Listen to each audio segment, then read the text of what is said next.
அனைவருக்கும் வணக்கம்.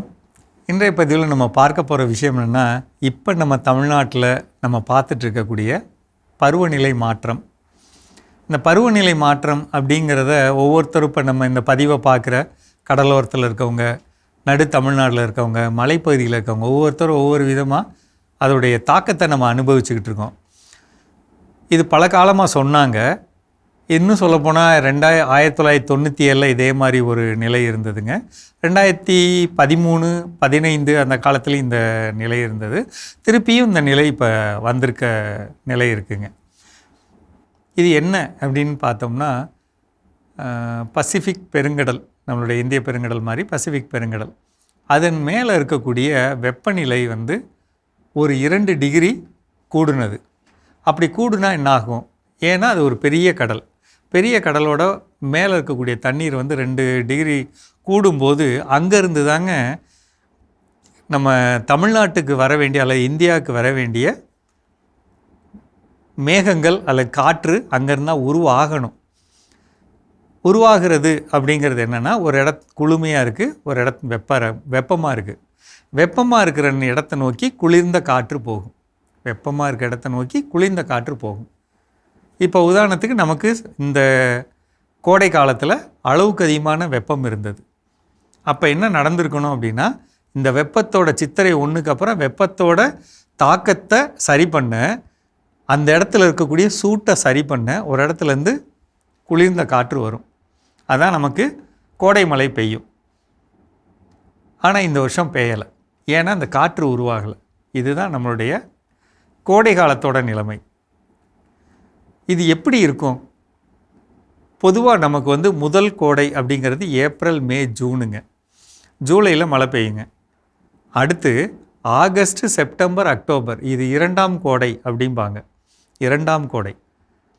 ஒவ்வொரு வருஷமுமே இது நடக்கும். ஆனால் இந்த வருஷம் என்ன நடக்கும் அப்படின்னா, அவங்க பருவநிலை ஆராய்ச்சியாளர்கள் சொல்கிற விதத்தின்படி பார்த்தா சற்று வெப்பநிலை அதிகமாக இருக்கும், அல்லது வெப்பநிலை குறையாது. என்ன அளவில் இருக்கோ அதில் குறையாது, ஒரே அளவில் இருக்கும். இரவு நேர வெப்பநிலையும் கூடும். அப்போ இப்படி இருக்கிறப்ப என்ன நடக்கும் அப்படின்னு சொன்னால், குடிக்கிற தண்ணீர்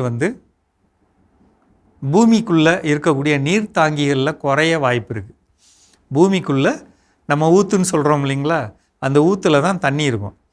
இப்போ எல்லோரும் உறிஞ்ச ஏதோ ஒரு இடத்துல இருந்து குளங்களில் தண்ணி நிற்கிறப்ப அது வழியாக தண்ணி உள்ளே இறங்கி ஒவ்வொரு அடுக்குக்கும் போயிடும்.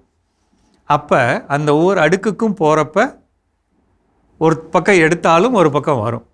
இப்போ என்ன நடக்கும் அப்படின்னா, எடுத்துக்கிட்டே இருக்காங்க, திரும்பி வர்றதுக்கு வழி இல்லை. அப்போ என்ன நடக்கும் அப்படின்னு சொன்னால், குடிக்கிற தண்ணியிலேருந்து, ஆடு மாடுகளுக்கான தண்ணியிலேருந்து, போர் போட்டால் கிடைக்கிற தண்ணி, கிணத்து தண்ணி மேல் மட்டம் அப்படிங்கிறனால ஈஸியாக அது வற்றி போகிறதுக்கு பெரிய வாய்ப்பு இருக்குங்க. இதெல்லாம் நடக்கும். சரிங்களா? இது ஒரு பக்கம் நடக்கும். அடுத்து என்ன நடக்கும் அப்படின்னு சொல்கிறாங்கன்னா, அக்டோபர் 15ஆம் தேதியிலேருந்து நவம்பர் 15ஆம் தேதி வரலாம், அந்த ஒரு மாதத்துக்கு மட்டும் பொதுவாக நமக்கு என்ன நடக்கும் அப்படின்னா, 23 மழை பெய்யுங்க. 23 ஒரு உழவு மழை பெய்யும் தமிழ்நாடை பொறுத்தளவில். அது குறைஞ்சபட்சம் 18 இருக்கும், அதிகபட்சம் 23 இருக்கும். இந்த வருஷம் 5லேருந்து 6 மழை தான் பெய்யும். ஆனால் அந்த மழை அளவுக்கு மீறியதாக டம்முன்னு விழுந்த மாதிரி பெய்யும். அப்போ என்ன நடக்கும் அப்படின்னா, அப்படி பெய்யக்கூடிய தண்ணீர் குளங்களில் முறையாக சேராமல் அல்லது குளங்களை உடச்சிட்டு போகிற மாதிரியும், எங்கேயோ ஒரு இடத்துல சம்பந்தம் இல்லாமல் போய் சேர்ற மாதிரியும், இந்த மாதிரியான ஒரு தேங்காமல் அடுத்த ஜனவரி, பிப்ரவரி, மார்ச்சுக்கு திருப்பியும் தொல்லை தரக்கூடிய வகையிலாக இருக்கிற மாதிரியான ஒரு அமைப்பு இருக்குது. இதுதான் நம்மளை சுற்றி நடக்கிறது. போன தடவையெல்லாம் நம்ம என்ன பண்ணணும் தமிழ்நாட்டில் அப்படின்னா, எந்தெந்த இடங்கள்லாம் கொஞ்சம் குளங்கள் முறையாக பராமரிக்கப்பட்டுச்சோ, எங்கே தண்ணி தேங்கி நின்றுச்சோ அங்கெல்லாம் தப்பிச்சுக்கிட்டாங்க. எங்கெல்லாம் சரியாக பராமரிக்கலையோ அவங்க சரியாக வரல. இப்போ தமிழ்நாட்டை பொறுத்தளவில்